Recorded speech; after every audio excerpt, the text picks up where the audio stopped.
तो चलिए सुनते हैं कहानी एक ट्रक ड्राइवर, एक वादे और वक्त से उसकी जंग की। इस कहानी में एक तरफ है एक लाचार इंसान और दूसरी तरफ है किसी की जबरदस्त वफादारी। तो एक गैराज में बारिश हो रही थी और वहां थे 50 साल के शेर सिंह अपने खराब ट्रक रानी को घूरते हुए। दबाव बहुत ज्यादा था। एक तो जरूरी डिलीवरी करनी थी और ऊपर से बेटी की शादी का खर्च भी था। 15,000 रुपए दहेज की बची हुई रकम, और डिलीवरी के बिना ये पैसा चुकाना नामुमकिन था। बेटी की शादी में बचे थे सिर्फ 4 दिन, ऐसे में ट्रक का खराब होना किसी तबाही से कम नहीं था। तभी गैरेज के मालिक कुलदीप ने ये सब सुन लिया। उसे अपना 10 साल पुराना कर्ज चुकाने का मौका दिखा। कुलदीप ने शेर सिंह से वादा किया कि सुबह तक उनका ट्रक नासिक के लिए बिल्कुल तैयार मिलेगा। फिर क्या था, कुलदीप और उसका हेल्पर बंटी रानी को सुबह होने से पहले ठीक करने में जुट गए। पर आधी रात को पता चली असली प्रॉब्लम। क्रैंकशाफ्ट में दरार थी और इसे ठीक करना नामुमकिन था। नया पार्ट आता 2000 का, पर पैसे थे नहीं और इस वक्त सारी दुकानें भी बंद थी।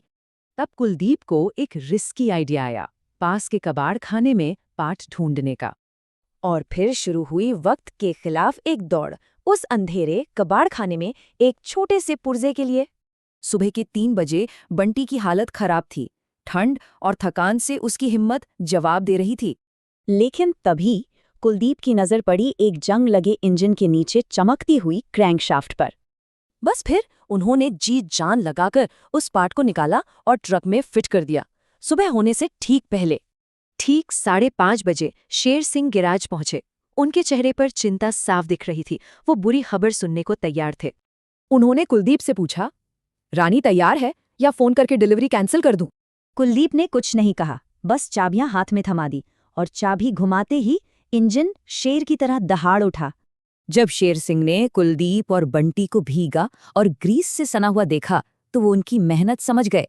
कुलदीप ने कहा, ये कोई एहसान नहीं था, ये तो बस उस इंसान के लिए वफादारी थी जिसने कभी उसे रास्ता दिखाया था। शेर सिंह का ट्रक और हौसला दोनों फिर से दौड़ने लगे और ये कहानी हमें एक बहुत बड़ी सीख देती है।